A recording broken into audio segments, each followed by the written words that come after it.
Hello दोस्तों, कैसे हैं आप सब। इस वीडियो में हम लोग डीएलएड प्रथम सेमेस्टर के हिंदी विषय के वर्ष 2015 से लेकर 2024 तक के सभी लघु उत्तरीय प्रश्नों को पढ़ेंगे। हिंदी विषय में प्रश्न नंबर 12 से लेकर प्रश्न संख्या 18 तक लघु उत्तरीय प्रश्न पूछे जाते हैं और इनका उत्तर 50 शब्दों में देना होता है। तो चलिए स्टार्ट करते हैं। हिंदी 2015 क्वेश्चन नंबर 12 पूछा गया था, वाचन की प्रकृति स्पष्ट कीजिए।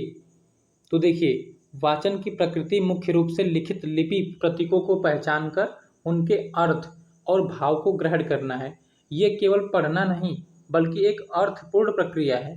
वाचन कौशल की प्राथमिक अवस्था लिपि प्रतीकों की पहचान है।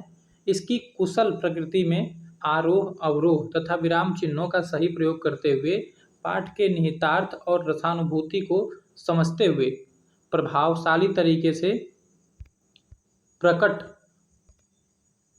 वाचन करना शामिल है। वाचन भाषा के वर्ड, शब्द और वाक्यों से पूर्ण परिचय कराता है। अब आते हैं प्रश्न संख्या 13 की ओर। विराम चिन्हों का क्या अभिप्राय है। तो विराम चिन्हों का अभिप्राय है रुकना या ठहरना। लिखते समय लेखक अपने भावों और विचारों को स्पष्ट करने के लिए तथा वाक्य में अपेक्षित ठहराव लाने के लिए जिन विशेष संकेतों या चिन्हों का प्रयोग करता है उन्हें विराम चिन्ह कहते हैं। ये चिन्ह भाषा को व्यवस्थित, स्पष्ट और प्रभावशाली बनाते हैं। इनके सही प्रयोग से वाक्य का अर्थ भ्रमित नहीं होता और पाठक भावों को सही ढंग से ग्रहण कर पाता है। उदाहरण के रूप में पूर्ण विराम, अल्प विराम, प्रश्नवाचक चिन्ह, विस्मयादि बोधक चिन्ह आदि। अब आते हैं प्रश्न संख्या 14। लेखन कला को कुशल बनाने में सुलेख के महत्व पर प्रकाश डालिए। तो सुलेख, जिसको अच्छी लिखावट कह सकते हैं, सुलेख लेखन कला को कुशल बनाने में अत्यंत महत्वपूर्ण है। सुलेख का अर्थ है सुंदर और सुडौल अक्षरों में लिखना। यह विचारों को आकर्षक और सहजता से पठनीय रूप प्रदान करता है।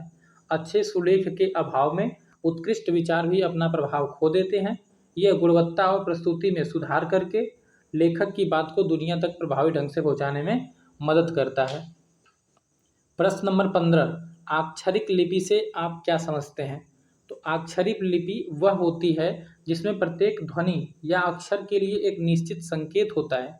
हिंदी लिपि, जो कि देवनागरी में लिखी जाती है, अक्षरिक लिपि है क्योंकि इसमें प्रत्येक वर्ण का निश्चित प्रतीक है।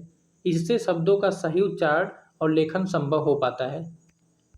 प्रश्न नंबर 16, पूर्ण विराम एवं अल्प विराम में अंतर स्पष्ट कीजिए। तो पूर्ण विराम में देखिए, इसका अर्थ है, पूर्ण विराम का अर्थ होता है पूरी तरह रुकना, जबकि अल्प विराम का अर्थ होता है थोड़ा या कम रुकना।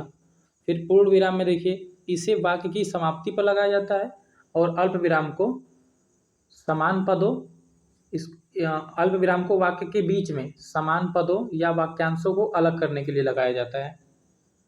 पूर्ण विराम को देखिए, यह वाक्य के विचार की पूर्णता को दर्शाता है, जबकि अल्प विराम यह वाक्य में निरंतरता बनाए रखते हुए थोड़ा विश्राम देता है। अब हम लोग पढ़ेंगे प्रश्न संख्या 17, अशुद्ध उच्चारण के किन्हीं 5 कारणों का उल्लेख कीजिए। देखिए, अशुद्ध उच्चारण के 5 कारण नीचे लिखे गए हैं। देखिए, पहला क्या, वाक्य इंद्रियों में विकार। वाक्य इंद्रियों में विकार, तो कंठ, तालु, जीभ, होंठ आदि उच्चारण अंगों में कोई दोष या विकृति का होना। दूसरा है क्षेत्रीय बोलियों का प्रभाव, व्यक्ति के स्थानीय बोलियों का प्रभाव शुद्ध भाषा के उच्चारण पर पड़ना। कई बार हम स्थानीय बोली में किसी शब्द को गलत उच्चारण करने लगते हैं, जो कि लंबे समय तक हमारे साथ बना रहता है। अब देखिए पॉइंट नंबर 3, वर्णों के उच्चारण का अज्ञान। सही वर्णों के ध्वनि स्थान और उच्चारण विधि का ज्ञान न होना, यह भी अशुद्ध उच्चारण का एक कारण है। पॉइंट नंबर 4, मनोवैज्ञानिक कारण, बोलते समय भय, संकोच या आत्मविश्वास की कमी होना। 5वां पॉइंट है शुद्ध भाषा के वातावरण का अभाव, घर या विद्यालय में शुद्ध उच्चारण का अभ्यास न मिलना, ये सभी अशुद्ध उच्चारण के कारण हैं। प्रश्न नंबर 18, अनुनासिक स्वर क्या हैं। तो देखिए, अनुनासिक स्वर वे स्वर होते हैं जिनका उच्चारण मुख और नासिका दोनों की सहायता से किया जाता है। लेखन में इन्हें प्रायः चंद्र बिंदु के चिन्ह से दर्शाया जाता है। हिंदी में अ, आ, ई, ऊ, ए आदि अनुनासिक स्वर हैं। उदाहरण के लिए चांद, हंसना, आंगन। 2016 का पेपर देखते हैं हम लोग। प्रश्न नंबर 12, अग्नि, अमृत तथा गणेश के दो दो समानार्थक शब्द लिखिए। समानार्थक शब्द वे शब्द होते हैं जो समान अर्थ प्रकट करते हैं, इन्हीं को पर्यायवाची शब्द भी कहा जाता है। तो देखिए, शब्द अग्नि का बताना है, तो अग्नि का होता है आग, पावक, दहन, ज्वाला। अमृत का सुधा, पीयूष, अमीय। गणेश का गजानन, लंबोदर, गणपति। ये सभी गणेश के पर्यायवाची या समानार्थी शब्द हैं। अब हम लोग बढ़ते हैं प्रश्न नंबर 13 की ओर। अल्प विराम, अर्धविराम, पूर्ण विराम, प्रश्नवाचक चिन्हों को एक एक उदाहरण देकर स्पष्ट कीजिए। तो देखिए, अल्प विराम में चिन्ह जरूर लिखिएगा साथ में आप। वाक्य में थोड़ी देर रुकने के लिए लगाया जाता है। उदाहरण के लिए राम, श्याम और मोहन। राम, श्याम, मोहन और सोहन दोस्त हैं। तो देखिए, राम और श्याम के बीच, फिर श्याम और मोहन के बीच, यहाँ पर दो शब्दों को अलग करने के लिए अल्पविराम का प्रयोग किया गया है।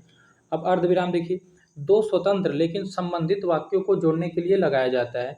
उदाहरण के लिए, बारिश हो रही है इसीलिए हम बाहर नहीं जा रहे हैं। तीसरा पूर्ण विराम देखिए, वाक्य के अंत में लगाया जाता है जो वाक्य को पूर्ण करता है। उदाहरण के रूप में, वह स्कूल जा रहा है। देखिए, अंत में लगाया गया है पूर्ण विराम। चौथा प्रश्नवाचक चिन्ह, प्रश्नवाचक वाक्य के अंत में लगाया जाता है। उदाहरण के रूप में, तुम कहाँ जा रहे हो, तो यह प्रश्नवाचक वाक्य है, तो यहाँ पर अंत में लगाया गया है। अब आते हैं प्रश्न संख्या 14, पठन का क्या अर्थ है। आरंभिक स्तर पर पठन शिक्षण की दो विशेषताएं लिखिए। देखिए, पठन का अर्थ होता है लिखित लिपि चिन्हों को पहचानना और उन्हें उनसे संबंध ध्वनियों के साथ उच्चारित करते हुए अर्थ तथा भाव ग्रहण करना पठन कहलाता है। यह एक सक्रिय प्रक्रिया है जहां पाठक लिखित सामग्री के विचारों को समझता है। आरंभिक स्तर पर पठन शिक्षण की दो विशेषताएं हैं, वो कौन कौन सी हैं। शुद्ध उच्चारण और वर्तनी, छात्रों को सही ध्वनियों और लिपि संकेतों का ज्ञान कराना जिससे उनका उच्चारण और वर्तनी शुद्ध हो। दूसरा है रचनात्मक रुचि, दृश्य पठन, चित्र पठन और सरल रुचिपूर्ण कहानियों के माध्यम से पढ़ने की आदत और स्वाध्याय की रुचि विकसित करना। ये सभी आरंभिक स्तर पर पठन शिक्षण की विशेषताएं हैं। अब हम लोग बढ़ते हैं प्रश्न नंबर 15 की ओर। कविता शिक्षण के विशिष्ट उद्देश्य को लिखिए। तो कविता शिक्षण का विशिष्ट उद्देश्य छात्रों में रसानुभूति और सौंदर्यानुभूति का विकास करना है। कविता हृदय की वस्तु है। इसका मुख्य लक्ष्य विद्यार्थियों को कविता के भाव, लय, छंद और ताल को समझते हुए आनंद की अनुभूति कराना तथा उनकी कल्पना शक्ति, संवेदनशीलता और भावनाओं का संवर्धन करना है। प्रश्न नंबर 16, संयुक्त स्वर किसे कहते हैं, स्पष्ट कीजिए। तो संयुक्त स्वर वे स्वर होते हैं जो दो भिन्न स्वरों के योग या मेल से बनते हैं। ये स्वतंत्र रूप से उत्पन्न नहीं होते बल्कि दो स्वरों के मिलने पर एक नए स्वर का रूप लेते हैं। हिंदी में इनकी संख्या कितनी है, 4 है। जैसे देखिए, ए ये बनता है अ धन ई से, आए ये बनता है अ धन ए से, ओ ये बनता है अ धन ऊ से, और औ ये बनता है अ और ओ से मिलके। अब आते हैं प्रश्न नंबर 17 की ओर। मिश्रित वाक्य का क्या अभिषय है, एक उदाहरण द्वारा स्पष्ट कीजिए। तो मिश्रित वाक्य वह होता है जिसमें एक प्रधान उपवाक्य होता है और एक या एक से अधिक आश्रित उपवाक्य होते हैं। आश्रित उपवाक्य अपने अर्थ को पूर्ण करने के लिए प्रधान उपवाक्य पर निर्भर होते हैं और कि, जब, जहाँ, जो जैसे योजकों से जुड़े होते हैं। उदाहरण के लिए देख लीजिए, जो छात्र परिश्रम करता है वह अवश्य सफल होता है। यहाँ पे प्रधान उपवाक्य क्या है, प्रधान उपवाक्य है वह अवश्य सफल होता है, और आश्रित उपवाक्य क्या है, जो छात्र परिश्रम करता है। अब आते हैं प्रश्न नंबर 18 की ओर। शुद्ध वर्तनी की आवश्यकता एवं महत्व स्पष्ट कीजिए। तो शुद्ध वर्तनी से लेखन स्पष्ट और प्रभावी होता है। यह शब्दों के सही अर्थ और उच्चारण को सुनिश्चित करता है। शुद्ध वर्तनी हिंदी भाषा की आत्मा है जो भाषा को सुंदर और समृद्ध बनाती है। गलत वर्तनी से अर्थ बदल सकता है और संप्रेषण में भ्रम उत्पन्न होता है। हिंदी 2017 प्रश्न 12, विराम चिन्ह कितने प्रकार के होते हैं। देखिए, हिंदी में कई प्रकार के विराम चिन्ह होते हैं जिनमें से कुछ को यहाँ पर लिखा गया है।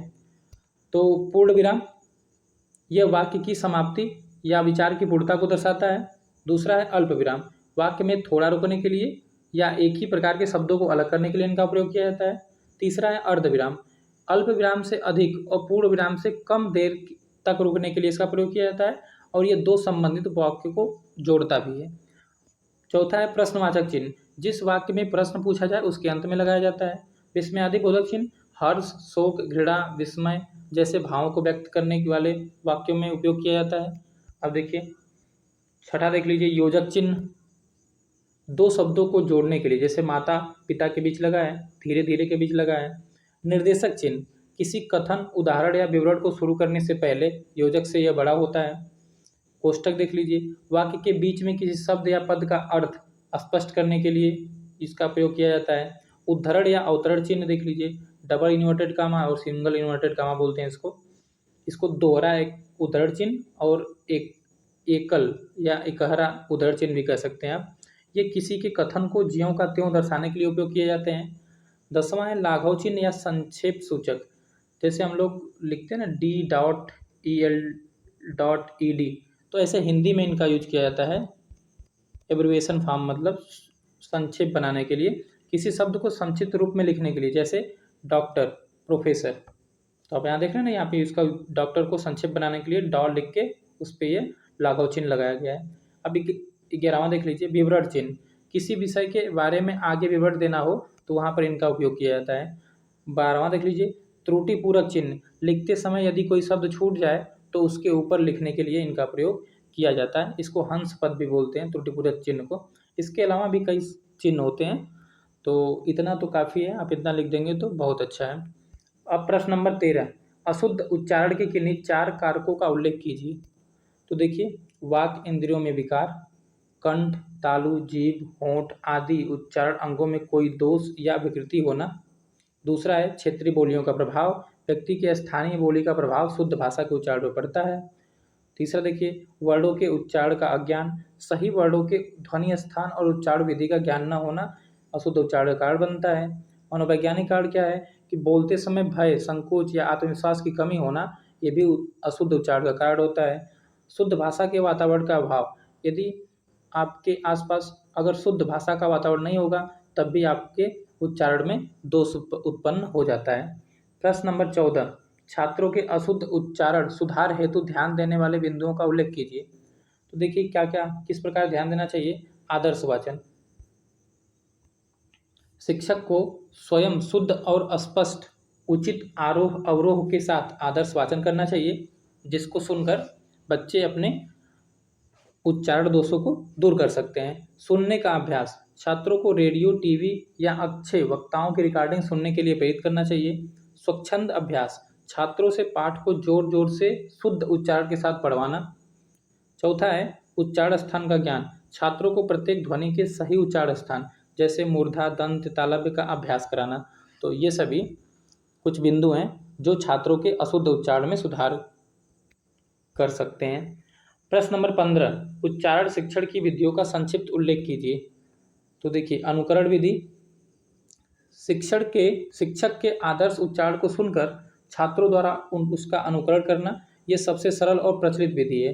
दूसरा है ध्वनि साम्य विधि, समान ध्वनि वाले शब्दों का एक साथ उच्चारण कराकर ध्वनि भेद स्पष्ट करना, जैसे स, ई, तो इन सब में अंतर कराना ध्वनि साम्य विधि कहलाती है।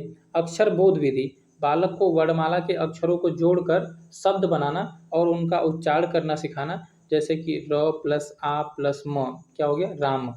तो ये कुछ विधियां हैं जिनको उच्चारण शिक्षण की विधियां कहा जाता है। एक और विधि देख लीजिए, अभ्यास विधि, कठिन वर्णों या शब्दों को बार बार अभ्यास द्वारा शुद्ध करवाना, जैसे कि टंग ट्विस्टर। अब आते हैं प्रश्न नंबर 16 की ओर, छात्रों में अपेक्षित लेखन कौशलों का विकास किस प्रकार किया जा सकता है, लिखिए।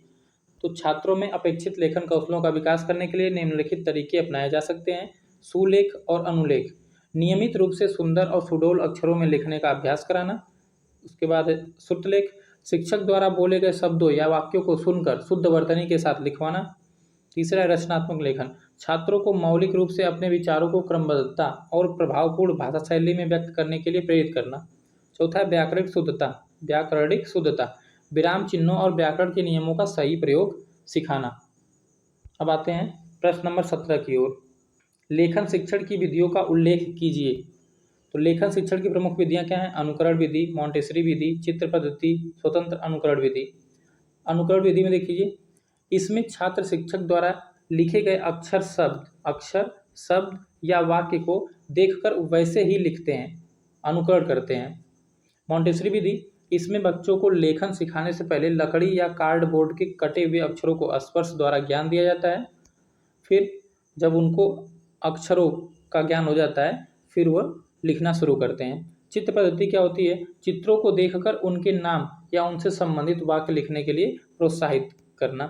स्वतंत्र अनुकरण विधि, छात्र को एक नमूना दिखाकर उसे लिखने के लिए प्रोत्साहित किया जाता है, जिससे उनकी गति और शैली में सुधार आता है। अब आते हैं प्रश्न नंबर 18। अर्धविराम तथा पूर्ण विराम का अर्थ स्पष्ट करते हुए उनके एक एक उदाहरण लिखिए। अर्धविराम तथा पूर्ण विराम में आपको अर्थ स्पष्ट करना है और उदाहरण देना है। देखिए, विराम चिन्ह, अर्ध विराम क्या होता है? इसका चिन्ह देख लीजिए, यह होता है, इसका अर्थ क्या है कि अल्प विराम से अधिक समय के लिए और पूर्ण विराम से कम समय के लिए रुकने के लिए इसका उपयोग किया जाता है। साथ ही दो स्वतंत्र उपवाक्यों को जोड़ने के लिए भी किया जाता है। उदाहरण के रूप में, मैं बाजार गया पर फल नहीं मिले। दूसरा देखिए, पूर्ण विराम में इसका चिन्ह यहाँ पे ये लिखा गया है। इसका अर्थ क्या है कि वाक्य की समाप्ति या विचार की पूर्णता को दर्शाने के लिए इसका उपयोग किया जाता है। इसका अर्थ होता है पूरी तरीके से रुकना। उदाहरण के रूप में, भारत एक महान देश है। अब आते हैं हम लोग हिंदी 2018 की ओर। प्रश्न नंबर 12, स्पर्श व्यंजन किसे कहते हैं? स्पर्श व्यंजन का उल्लेख कीजिए। तो जिन व्यंजनों के उच्चारण में फेफड़ों से निकलने वाली वायु मुख के किसी भाग जैसे कंठ, तालु, मूर्धा, दंत या ओष्ठ को स्पर्श करके बाहर निकलती है, उन्हें स्पर्श व्यंजन कहते हैं। हिंदी वर्णमाला में स्पर्श व्यंजनों की संख्या 25 है। इन्हें 5 वर्गों में बांटा गया है। कौन कौन से हैं वर्ग? क वर्ग, च वर्ग, ट वर्ग, त वर्ग और प वर्ग। साथ में इनका उच्चारण स्थान भी लिखा गया है, आप इसको भी ध्यान दीजिएगा। अब आते हैं प्रश्न नंबर 13 की ओर। अग्नि, अमृत, गंगा और गुरु के एक एक समानार्थक या पर्यायवाची शब्द लिखिए। समानार्थक शब्दों को ही पर्यायवाची शब्द भी कहते हैं। अग्नि का होता है आग, अनल, पावक। अमृत का होता है सुधा, पीयूष, अमीय। गंगा का होता है भागीरथी, सुरसरी, देवनदी। गुरु का होता है शिक्षक, आचार्य, अध्यापक। यहाँ पर एक ही लिखना था, तो आप एक एक भी लिख सकते हैं, उससे ज़्यादा भी आप चाहें तो लिख सकते हैं। प्रश्न नंबर 14, र वर्ण को कितने प्रकार से लिखते हैं? उदाहरण सहित स्पष्ट कीजिए। तो र वर्ण को मुख्य रूप से 3 प्रकार से लिखा जाता है। पहला है सामान्य रूप या पूरा, जो नॉर्मली यूज किया जाता है जब यह स्वर सहित होता है। उदाहरण के रूप में रजाई और सरल, इसमें र को सामान्य रूप में यूज किया गया है। रेफ रूप, देखिए रेफ रूप, जब र स्वर रहित होता है और यह अगले व्यंजन के ऊपर लगता है। उदाहरण के रूप में कार्य, धर्म, वर्ष, जिससे हम लोग इसको बोलते हैं ना उड़ने वाला र या उड़नतुआ र, तो ये हो गया रेफ रूप। तीसरा है पदेन रूप, यहाँ पे र होगा ब्रैकेट में। पदेन रूप में क्या होता है? जब र स्वर सहित होता है। यहाँ पे र क्या है? स्वर सहित है, लेकिन उससे पहले वाला व्यंजन जो है वह स्वर रहित होता है, यह उस व्यंजन के नीचे लगता है। उदाहरण के रूप में प्रणाम, ग्रह, भ्रम, है ना, इसको डंडा वाला र बोलते हैं, प्रणाम, ग्रह, भ्रम। सेम इसी चीज को जब यह ट या ड जैसी खड़ी पाही रहित व्यंजनों के नीचे, इसी को ट या ड जैसे खड़ी पाही रहित व्यंजनों के नीचे इस तरीके से सिंबल बनता है ना, सॉरी, इस तरीके से बनाते हैं, के रूप में लगता है। उदाहरण के लिए ट्रक, ड्रम, राष्ट्र। अब आते हैं हम लोग आगे। प्रश्न संख्या 15, विराम चिन्हों से आप क्या समझते हैं? कि इन 2 विराम चिन्हों को उदाहरण सहित लिखिए। तो विराम चिन्ह वे संकेत होते हैं जो भाषा को स्पष्ट, प्रभावशाली और बोधगम्य बनाने के लिए वाक्य के बीच या अंत में प्रयोग किए जाते हैं। ये पढ़ते समय रुकने, अर्थ को स्पष्ट करने और भावों को व्यक्त करने में सहायता करते हैं। उदाहरण के लिए देख सकते हैं आप, पूर्ण विराम, यह वाक्य की समाप्ति को दर्शाता है, जैसे रमेश पढ़ रहा है। अल्प विराम, यह वाक्य में थोड़ी देर रुकने का संकेत देता है या समान शब्दों या वाक्यांशों को अलग करता है, जैसे राम, श्याम और मोहन। राम, श्याम, मोहन और सीता खेल रहे हैं, तो यहाँ पर राम और श्याम के बीच, श्याम और मोहन के बीच ये लगा है ना, अल्प विराम। अब आते हैं प्रश्न नंबर 16 की ओर। मौखिक अभिव्यक्ति के साधन लिखिए। तो मौखिक अभिव्यक्ति से तात्पर्य विचारों, भावनाओं और सूचनाओं को बोलकर व्यक्त करने से है। इसके प्रमुख साधन निम्नलिखित हैं: कथा कहानी सुनाना, कविता पाठ या सस्वर वाचन, भाषण या वाद विवाद, प्रश्नोत्तर, नाट्य प्रस्तुति। ये सब क्या हैं? मौखिक अभिव्यक्ति के साधन हैं। अब आते हैं प्रश्न नंबर 17 की ओर। लेखन शिक्षण की समान त्रुटियों को स्पष्ट कीजिए। तो लेखन शिक्षण के दौरान छात्रों द्वारा की जाने वाली कुछ सामान्य त्रुटियां निम्नलिखित हैं। वर्तनी की त्रुटियां: सही मात्रा, ह्रस्व या दीर्घ या संयुक्ताक्षर का ज्ञान न होना। उदाहरण के रूप में देखिए, चाहिए को चाहिए लिखना, ये क्या है? एक त्रुटि है। अब देखिए दूसरा, व्याकरणिक त्रुटियां: लिंग, वचन, कारक या क्रिया का सही प्रयोग न करना। उदाहरण के रूप में मैंने खाना खाई, इसका सही क्या होगा? मैंने खाना खाया। तीसरा देखिए, विराम चिन्ह संबंधी त्रुटियां: सही जगह पर पूर्ण विराम, अल्प विराम आदि का प्रयोग न करना। चौथा है अशुद्ध हस्तलेखन, इसका मतलब होता है अस्पष्ट या खराब लिखावट। ये सभी लेखन शिक्षण की सामान्य त्रुटियां हैं। अब आते हैं प्रश्न नंबर 18 की ओर। श्रुत लेख का अर्थ एवं महत्व बताइए। तो श्रुत लेख, जिसको इमला भी बोला जाता है, डिक्टेशन बोलते हैं इसको इंग्लिश में।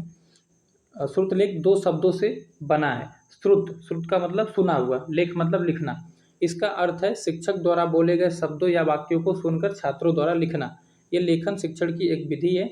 इसका महत्व देखिए, यह वर्तनी सुधार के लिए उपयोग की जाती है, एकाग्रता में वृद्धि करती है, शब्दावलियों मतलब वर्ड पावर बढ़ता है आपका, लेखन की गति बढ़ती है और स्पष्टता भी आती है। ये कुछ पॉइंट्स हैं श्रुतलेख के महत्व से संबंधित। अब आते हैं हम लोग हिंदी 2019 की ओर। प्रश्न नंबर 12, आँख, अश्व, समुद्र और सूर्य के एक एक समानार्थक शब्द लिखिए। तो आँख का नेत्र लिख सकते हैं, नेत्र, नयन, लोचन। अश्व का हो गया घोड़ा, घोटक, बाजी, सैंधव। समुद्र का सागर, सिंधु, जलधि। सूर्य का रवि, भानु, भास्कर। इस तरीके से आप लिख सकते हैं समानार्थक या परिवाची शब्द। प्रश्न नंबर 13 की ओर आते हैं। प्रश्नवाचक चिन्ह से आप क्या समझते हैं? उदाहरण सहित लिखिए। प्रश्नवाचक चिन्ह का प्रयोग प्रश्न सूचक वाक्यों के अंत में किया जाता है। यह चिन्ह यह दर्शाता है कि वाक्य में कोई प्रश्न पूछा गया है और उत्तर की अपेक्षा की जा रही है। इसका उपयोग जिज्ञासा, संदेह या अनिश्चितता व्यक्त करने वाले वाक्यों में भी होता है। उदाहरण के रूप में आप देख सकते हैं, क्या तुम कल विद्यालय जाओगे? वह कहाँ गया है? तुम क्या कर रहे हो? तो ये सभी क्या है? प्रश्नवाचक वाक्य हैं। प्रश्न संख्या 14, अनुलेख एवं श्रुतलेख में क्या अंतर है समझाइए। यहाँ पर श्रुतलेख होगा, श्रुतलेख। तो अनुलेख देखिए, अनुलेख का अर्थ है देखकर लिखना। इसमें छात्र किसी आदर्श लेख जैसे कि श्यामपट्ट पर लिखे गए वाक्य या पुस्तक में छपे पाठ को ज्यों का त्यों अपनी कॉपी में उतारते हैं। इसका उद्देश्य अक्षर विन्यास, सिरोरेखा और विराम चिन्हों को देखकर शुद्ध रूप से लिखने का अभ्यास कराना है। और श्रुतलेख क्या होता है? डिक्टेशन अभी मैंने ऊपर पढ़ाया था आपको। श्रुतलेख का अर्थ है सुनकर लिखना। इसमें शिक्षक बोलते हैं और छात्र सुनकर लिखते हैं। इसका मुख्य उद्देश्य छात्रों के श्रवण कौशल और वर्तनी की शुद्धता का विकास करना है। दोनों में मुख्य अंतर क्या है? अनुलेख का जो आधार है वह दृष्टि यानी देखना है, जबकि श्रुतलेख में आधार श्रवण या सुनना है। अनुलेख क्या है? देख कर लिखना है ना, तो मेन क्या है इसमें? देखना। जबकि श्रुतलेख में मेन क्या है? सुनना या श्रवण। अब प्रश्न नंबर 15 देख लीजिए। लेखन शिक्षण की विविध विधियां कौन कौन सी हैं? तो लेखन शिक्षण की विधियां अनुकरण विधि, मॉन्टेसरी विधि, चित्र पद्धति और स्वतंत्र अनुकरण विधि है। अनुकरण विधि क्या है? इसमें छात्र शिक्षक द्वारा लिखे गए अक्षर, शब्द या वाक्य को देखकर वैसे ही लिखते हैं, यानी कि अनुकरण करते हैं। मॉन्टेसरी विधि क्या है? इसमें बच्चों को लेखन सिखाने से पहले लकड़ी या कार्डबोर्ड के कटे हुए अक्षरों को स्पष्ट द्वारा ज्ञान दिया जाता है। जब उनको ज्ञान हो जाता है तो फिर लिखना शुरू कर देते हैं। चित्र पद्धति क्या है? चित्रों को देखकर उनके नाम या उनसे संबंधित वाक्य लिखने के लिए प्रोत्साहित किया जाता है। स्वतंत्र अनुकरण विधि क्या है? छात्र को एक नमूना दिखाकर उसे लिखने के लिए प्रोत्साहित किया जाता है, जिससे उनकी गति और शैली में सुधार आता है। प्रश्न 16 है, पूर्ण विराम एवं अर्ध विराम के दो दो उदाहरण दीजिए। तो यहाँ पर इधर विराम चिन्ह लिखा गया है, इधर उदाहरण लिखा गया है। पूर्ण विराम, इसका चिन्ह भी साथ में बना हुआ है, जैसे राम घर जाता है, वह पढ़ रहा है। अल्प विराम का देख लीजिए, राहुल, मोहन और सीता खेल रहे हैं। मैंने आज फल, सब्जी और मिठाई खरीदी। तो यहाँ पर इन दोनों में देख सकते हैं आप, ये अल्प विराम का उपयोग किया गया है। अब आते हैं प्रश्न नंबर 17 की ओर। हिंदी भाषा में प्रयुक्त होने वाले किन्हीं 4 विराम चिन्हों के नाम लिखिए। उदाहरण सहित स्पष्ट भी करना है। पूर्ण विराम देखिए, यह वाक्य की समाप्ति पर लगाया जाता है, जैसे कि अध्यापक पढ़ा रहे हैं। अल्प विराम वाक्य में थोड़ा ठहराव लेने या एक ही प्रकार के कई शब्दों या वाक्यांशों को अलग करने के लिए प्रयुक्त होता है। जैसे भारत में दिल्ली, मुंबई और कोलकाता जैसे महानगर हैं, तो यहाँ पर देखिए दिल्ली मुंबई के बीच क्या लगा है, कॉमा लगा है या अल्प विराम लगा है। प्रश्नवाचक चिन्ह प्रश्न पूछने वाले वाक्यों के अंत में लगाया जाता है, जैसे कि आपका नाम क्या है। अब आते हैं हम लोग, अच्छा एक और बताना था ना, 4 बताना था। तो विस्मयादि बोधक चिन्ह हर्ष, शोक, आश्चर्य, घृणा आदि भावों को व्यक्त करने वाले शब्दों या वाक्यों के बाद लगाया जाता है। उदाहरण के रूप में वाह कितना सुंदर दृश्य है, इसमें विस्मयादि बोधक का चिन्ह का प्रयोग किया गया है। प्रश्न नंबर 18, शिरोरेखा किसे कहते हैं, 2 उदाहरण लिखते हुए समझाइए। तो शिरोरेखा वह क्षैतिज रेखा है जो देवनागरी लिपि में वर्णों या शब्दों के ऊपर खींची जाती है।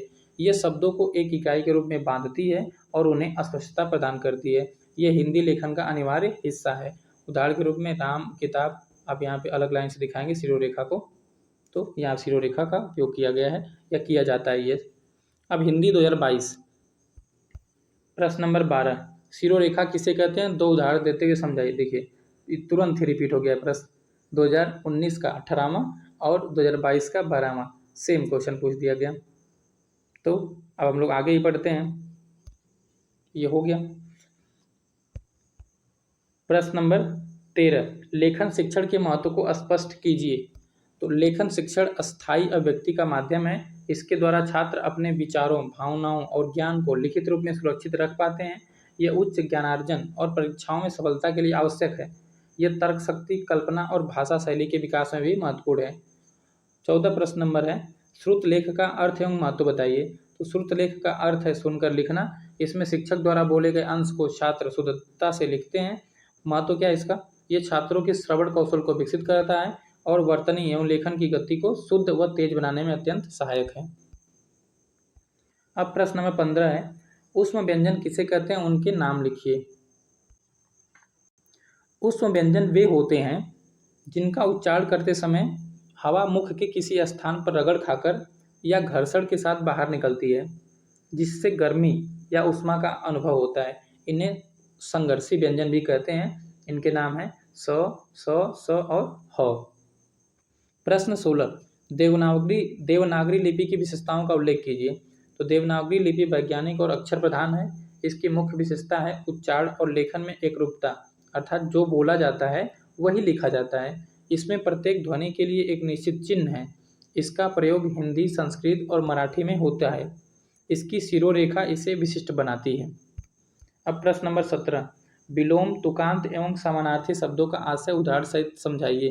तो विलोम शब्द वे शब्द होते हैं जो एक दूसरे के विपरीत या उल्टा अर्थ देते हैं, जैसे कि रात और दिन। तुकांत शब्द क्या होते हैं, तुकांत शब्द वे शब्द होते हैं जिनका अंत समान ध्वनि पर होता है, जैसे कि पानी, रानी, आना जाना। तो ये सब क्या है, तुकांत शब्द हैं। समानार्थी या परिभाषी शब्द वे शब्द होते हैं जो अर्थ में समान हो। उदाहरण के लिए सूर्य और रवि। ये सभी शब्द क्या होते हैं, ये सभी शब्द भाषा को समृद्ध, लयपूर्ण और प्रभावी बनाते हैं। अब आते हैं प्रश्न नंबर 18 की ओर, अनुस्वार एवं अनुनासिक ध्वनियों में क्या अंतर है, सो उदाहरण स्पष्ट कीजिए। अनुस्वार को देखिए, यह एक नासिक ध्वनि है जिसका उच्चारण करते समय हवा केवल नाक से बाहर निकलती है।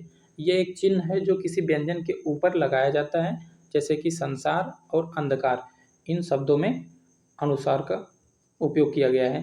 अनुनासिक देखिए, वे स्वर होते हैं जिनका उच्चारण मुख और नासिका दोनों की सहायता से किया जाता है। लेखन में इन्हें प्रायः चंद्र बिंदु के चिन्ह से दर्शाया जाता है।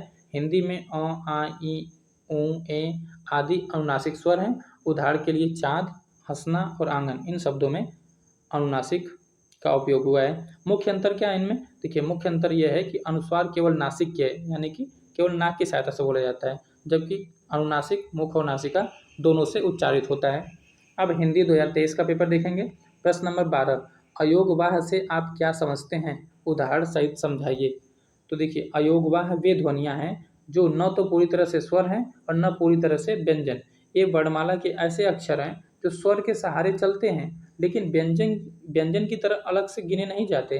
अयोगवाह का अर्थ है योग न होने पर भी जो साथ रहे। ये वर्ण अ के बाद आते हैं। ये जो वर्ड हैं अयुग्वा, ये अ के बाद आते हैं। उदाहरण के लिए अनुस्वार जैसे कंगन, संसार। विसर्ग में देखिए जैसे प्रातः, अतः। ठीक है। अब देखिए प्रश्न नंबर 13, पेस्टोलॉजी की रचनात्मक विधि को समझाइए। तो पेस्टोलॉजी की रचनात्मक विधि या अनुकरण विधि जिसको बोलते हैं, लेखन शिक्षण से संबंधित है। इस विधि में शिक्षक बालक के सामने आदर्श अक्षर या शब्द लिखता है। इसके बाद बालक उस अक्षर या शब्द का बारीक अवलोकन करता है। अंत में बालक उस अक्षर या शब्द को जैसा का तैसा या उसका अनुकरण करते हुए अपनी कॉपी में लिखता है। यही पेस्टोलॉजी की रचनात्मक विधि या अनुकरण विधि है। अब प्रश्न संख्या 14, सिरोरेखा किसे कहते हैं, उदाहरण से समझाइए। तो देखिए ये प्रश्न 2-3 बार हो गया। सिरोरेखा वह क्षैतिज रेखा है जो देवनागरी लिपि में वर्णों या शब्दों के ऊपर खींची जाती है। यह शब्दों को एक इकाई के रूप में बांधती है और उन्हें स्पष्टता प्रदान करती है। यह हिंदी लेखन का अनिवार्य हिस्सा है। उदाहरण के लिए राम में और किताब में सिरोरेखा का उपयोग किया गया है। अब आते हैं प्रश्न संख्या 15 की ओर। वर्णों का क्रमशः उच्चारण स्थान लिखिए। तो वर्णों देखिए यहाँ पर वर्ड है, वर्ड का वर्ग लिखा गया है, यहाँ पे वर्ड लिखेंगे और यहाँ का उच्चारण स्थान लिखा गया है। जैसे क वर्ग का उच्चारण स्थान कंठ से होता है, च वर्ग का तालु से होता है, ट वर्ग का मूर्धा से होता है, त वर्ग का दंत से होता है, प वर्ग का ओष्ठ से होता है। पंचमाक्षरों का उच्चारण स्थान नासिका से किया जाता है। वहीं अगर बात करें र और ल, तो इनका उच्चारण स्थान दंत मूल है। व का उच्चारण स्थान दंत ओष्ठ होता है। अब आते हैं प्रश्न संख्या 16 की ओर। लिखित अभिव्यक्ति का महत्व बताइए। लिखित अभिव्यक्ति विचारों, भावों और अनुभवों को अस्थायी रूप से दूसरों तक पहुंचाने का एक सशक्त माध्यम है। इसका महत्व निम्नलिखित है। अस्थायित्व, लिखी गई सामग्री लंबे समय तक सुरक्षित रहती है, जैसे कि इतिहास साहित्य। दूसरा है मानसिक विकास, ये चिंतन, मनन और विचारों के संगठन की शक्ति को बढ़ाती है। तीसरा औपचारिक संचार, ये पत्र व्यवहार, रिपोर्ट और दस्तावेजों के माध्यम से औपचारिक संचार का आधार है। चौथा है स्वमूल्यांकन, व्यक्ति अपनी त्रुटियों को देखकर सुधार कर सकता है। अब आते हैं प्रश्न संख्या 17, वर्णों को लिखते समय क्या सावधानियां रखनी चाहिए। तो वर्णों को लिखते समय शुद्ध उच्चारण, लिखते समय पहले वर्णों का शुद्ध उच्चारण करें ताकि ध्वनि और लेखन में मेल हो। दूसरा है सिरोरेखा, प्रत्येक वर्ण या शब्द के ऊपर सिरोरेखा अवश्य खींचनी चाहिए, यह स्पष्टता के लिए अनिवार्य है। तीसरा है समान आकार, वर्णों का आकार एक समान, न अधिक बड़ा और न अधिक छोटा होना चाहिए। सही झुकाव, वर्णों को सही झुकाव और गोलाई के साथ लिखना चाहिए ताकि वे सुडौल दिखें। सही दूरी, वर्णों और शब्दों के बीच उचित और समान दूरी रखना चाहिए। प्रश्न 18 है, वाचन किसे कहते हैं एवं उनके प्रकार लिखिए। देखिए वाचन का अर्थ है पढ़ते समय सामग्री के अर्थ को ग्रहण करते हुए उच्चारित करना। यह एक प्रक्रिया है जिसके द्वारा व्यक्ति लिखित सामग्री में निहित भावों और विचारों को ध्वनि रूप प्रदान करता है और उसका अर्थ भी समझता है। ये श्रवण या सुनने और पठन यानी पढ़ने कौशल से संबंधित हैं। वाचन के प्रकार देखिए, सस्वर वाचन, मौन वाचन। सस्वर वाचन क्या होता है, ध्वनि के साथ बोलकर वाचन किया जाता है। और मौन वाचन में क्या होता है, बिना ध्वनि निकाले केवल मन में पढ़कर अर्थ ग्रहण किया जाता है। सस्वर वाचन फिर दो प्रकार का होता है, एक होता है आदर्श वाचन और दूसरा होता है अनुकरण वाचन। अब आते हैं हिंदी 2024। प्रश्न संख्या 12, वन और पर्वत शब्द के 5-5 स्वरवाची शब्द लिखिए। तो वन का होता है जंगल, कानन, अरण्य, विपिन, कांतार। पर्वत का होता है पहाड़, गिरि, शैल, अचल, भूधर, ये सब होता है। प्रश्न संख्या 13, प्रारंभिक स्तर पर लेखन सिखाने की विधियां बताइए। तो देखिए ये भी प्रश्न कई बार पूछा जा चुका है। तो अनुकरण विधि देखिए, इसमें बच्चे शिक्षक द्वारा किए लिखे गए अक्षरों या शब्दों को देखकर वैसा ही लिखने का अभ्यास करते हैं। यह अनुकरण विधि हो गया। मॉन्टेसरी विधि आएगा, तो इसमें बच्चों को लकड़ी या गत्ते के कटे हुए अक्षर दिए जाते हैं जिन्हें छूकर वे अक्षरों के आकार और बनावट को समझते हैं, जिससे लेखन में सहायता मिलती है। तीसरा चित्र अनुकरण विधि, इसमें पहले बिंदुओं या अधूरी रेखाओं से अक्षर बनाए जाते हैं। डॉटेड डॉटेड डॉटेड बना दिया जाता है अक्षरों को, फिर बच्चे उन्हें जोड़कर पूर्ण अक्षर बनाना सीखते हैं। अब प्रश्न संख्या 14, वाक्य के आवश्यक गुण कौन कौन से हैं। तो वाक्य के आवश्यक गुण हैं स्पष्टता, संक्षिप्तता, शुद्धता, सार्थकता और सुबोधता। एक अच्छा वाक्य वही होता है जो पूर्ण अर्थ प्रकट करे, व्याकरण की दृष्टि से सही हो और पाठक के मन में कोई भ्रम उत्पन्न न करे। प्रश्न संख्या 15, वर्णों का उच्चारण करते समय हमें कौन कौन सी सावधानियां रखनी चाहिए। तो देखिए उच्चारण स्थान का ज्ञान, प्रत्येक वर्ण के सही उच्चारण स्थान जैसे कंठ, तालु, मूर्धा, दंत, ओष्ठ की जानकारी हो ताकि वर्णों का स्पष्ट उच्चारण हो सके। दूसरा प्रयास या श्वास का बल, किसी वर्ण के उच्चारण में कितना वायु बल लगाना है इसका ध्यान रखना चाहिए, खासकर अल्पप्राण और महाप्राण वर्णों में।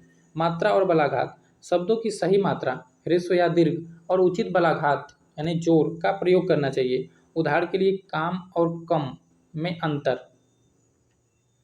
जीभ की सही स्थिति, उच्चारण के समय जीभ की स्थिति और गति सही होनी चाहिए, जैसे स और स के उच्चारण में। अब आते हैं प्रश्न नंबर 16 की ओर। भाषा में श्रवण कौशल का क्या महत्व है, सो उदाहरण समझाएं। तो भाषा सीखने की प्रक्रिया में श्रवण कौशल प्रथम और सर्वाधिक महत्वपूर्ण आधार है। इसका महत्व निम्नलिखित है। भाषा अधिग्रहण का आधार, बच्चा सुनकर ही बोलना, पढ़ना और लिखना सीखता है। यह अन्य भाषाई कौशलों के विकास का मूल है। दूसरा, अर्थग्रहण, सुनकर ही हम वक्ता के विचारों और भावनाओं को समझ पाते हैं और सही प्रतिक्रिया दे पाते हैं। तीसरा, शुद्ध उच्चारण, शुद्ध उच्चारण को सुनकर ही छात्र अपने उच्चारण को सुधार सकता है। इसके उदाहरण देख सकते हैं। जब एक छात्र जब शिक्षक को अध्यापक शब्द का शुद्ध उच्चारण करते सुनता है, तभी वह स्वयं उस शब्द का शुद्ध उच्चारण सीख पाता है और उसका सही अर्थ ग्रहण करता है। प्रश्न नंबर 17, लेखन में विराम चिन्हों का क्या महत्व है, उदाहरण सहित स्पष्ट कीजिए। तो लेखन में विराम चिन्हों का महत्व अर्थ की स्पष्टता, भावों की अभिव्यक्ति और वाक्य के प्रवाह को नियंत्रित करने में है। अर्थ में परिवर्तन, ये वाक्य ठहराव लाते हैं जिससे पाठक सही ढंग से अर्थ समझ पाता है। इनके अभाव में अर्थ का अनर्थ हो सकता है। भावों की अभिव्यक्ति, प्रश्न सूचक चिन्ह और विस्मयादिबोधक चिन्ह जैसे विराम चिन्ह लेखक के भावों जैसे प्रश्न, आश्चर्य, हर्ष को दर्शाते हैं। उदाहरण के रूप में देखिए, विराम चिन्ह के बिना एक लाइन लिखी हुई है, एक वाक्य लिखा हुआ है, रोको मत जाने दो। तो इसका सही से अर्थ नहीं निकल रहा है, लेकिन अब अल्प विराम के साथ इसका यूज किया गया है। रोको मत जाने दो, रोको के बाद लग दिया, इसका क्या मतलब हुआ, रोकने का आदेश दिया जा रहा है, रोको मत जाने दो। लेकिन अब देखिए इसका अल्प विराम का जगह बदल दिया, अब यहाँ पे लगा दिया रोको मत के बाद। तो इसका अर्थ क्या हुआ, जाने देने का आदेश है, रोको मत जाने दो, रोको मत जाने दो, इसका यह अर्थ हुआ। तो इस प्रकार से आप देखेंगे कि लेखन में विराम चिन्हों का बहुत महत्व है और यह उदाहरण के द्वारा भी स्पष्ट हो गया है। अब आते हैं प्रश्न संख्या 18, भाषा में शुद्ध उच्चारण का क्या महत्व है, आप एक शिक्षक के रूप में शुद्ध उच्चारण कौशल विकसित करने के लिए कैसी रणनीति अपनाएंगे। तो भाषा में शुद्ध उच्चारण का महत्व प्रभावी संप्रेषण और सही अर्थ प्रेषण के लिए अनिवार्य है। अशुद्ध उच्चारण से वक्ता का आशय स्पष्ट नहीं हो पाता और भाषा का सौंदर्य नष्ट हो जाता है। एक शिक्षक के रूप में शुद्ध उच्चारण कौशल विकसित करने की रणनीति क्या होनी चाहिए, ये नीचे कुछ पॉइंट्स में बताया गया है। आप देख सकते हैं, स्वयं शुद्ध उच्चारण करना, शिक्षक स्वयं आदर्श वाचन और शुद्ध उच्चारण का मॉडल प्रस्तुत करेंगे ताकि बच्चे भी उस चीज़ों को फॉलो कर पाएँ, अनुकरण कर पाएँ। अभ्यास विधि, छात्रों से वर्णों और शब्दों का बार बार उच्चारण करवा के अभ्यास करवाना चाहिए। उच्चारण स्थान का ज्ञान, छात्रों को वर्णों के सही उच्चारण स्थानों और प्रयत्न जैसे कि अल्पप्राण और महाप्राण के बारे में समझाना चाहिए। दोष सुधार, अशुद्ध उच्चारण करने वाले छात्रों की पहचान करना और उन्हें व्यक्तिगत रूप से सुधार के लिए प्रेरित करना। तो दोस्तों ये रहे आपके वर्ष 2015 से लेकर 2024 तक के सभी हिंदी विषय के लघु उत्तरीय प्रश्न। तो मिलते हैं अगले वीडियो में, तब तक के लिए टाटा बाय, नमस्कार।